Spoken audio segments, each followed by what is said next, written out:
குடிப்பழக்கத்தை மறக்க இந்த செய்முறையை பயன்படுத்துங்க.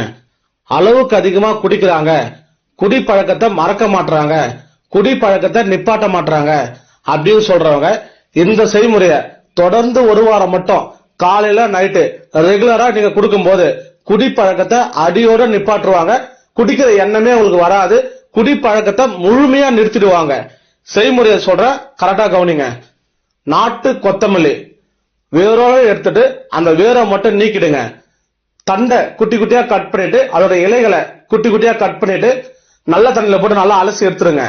1/2 லிட்டர் தண்ணி ஊத்தி அதுல ஒரு கைப்பிடி அளவு தண்டையும் போட்டுருங்க, இலையும் போட்டுருங்க. நல்லா கொதிக்க வைங்க. நல்லா கொதிக்க வச்சு அதை 200 ml ஆனதுக்கு அப்புறம் அதை வடிகட்டி 2 பங்கா பிரிச்சிருங்க. காலையில நைட்டு சாப்பாடு சாப்பிடறதுக்கு 1/2 மணி நேரத்துக்கு முன்னாடி வெது வெதுன்னு குடிங்க. குடிப்பழக்கத்தை அடியோட நிப்பாட்டுவாங்க. குடிக்கிற எண்ணம்